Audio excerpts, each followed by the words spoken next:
Well, hello, and welcome to another edition of J.C. Lee, MD, Shrink Wrapped Book Reviews. I'm your host, Jonathan Jaha Lee, a quadruple board certified child and adolescent psychiatrist living and working in sunny Los Angeles. On this subset of my channel, I review a lot of the books that have been recommended to me either by patients, clients, or colleagues, friends, and family, and the books that I tend to recommend to people that I see in my day-to-day practice. Now, today's review is of a book by Terrence Real called How Can I Get Through to You? Real is, I believe, a social worker, marriage and family therapist who may, I think, practice with his wife Belinda as well in his clinical practice. He's written on male depression and just like the damaging messages of patriarchy, for men and women, and in this book particularly on the damaging effects of patriarchy on men and women in relationship with one another. How can I get through to you?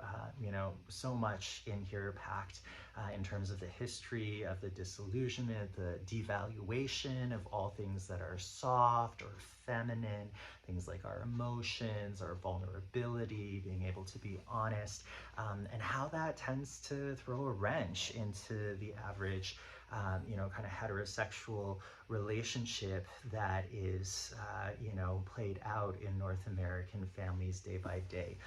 Real breaks down how, men are often epitomized by their invulnerability, by their logic and reason, and pitted into this very, sort of restraining and restrictive kind of role as the masculine ideal, while women are, often shuttled into a converse kind of prototype, that of submission and deference to male authority, etc. None of which is healthy for men, women, or anyone in between. I mean, it is not humane, I think, to expect any more or any less of human people.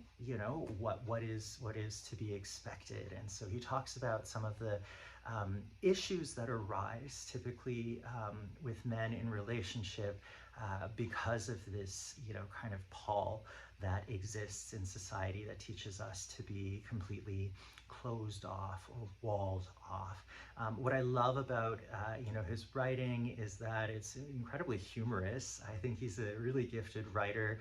I've never seen him give a talk, but I'm sure he would be, based on his writing, quite engaging.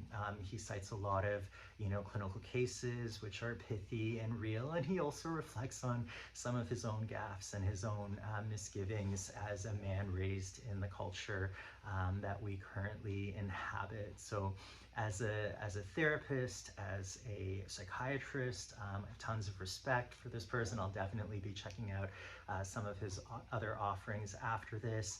If you, are at all considering just what the patriarchy has done to yourself or your partner or your children or your parents, I would say that this is a great book to pick up. Definitely gives you a lot of food for thought, and I've already recommended it once this morning to somebody that I've seen in my own practice. So until next time, happy reading and love yourself and love others.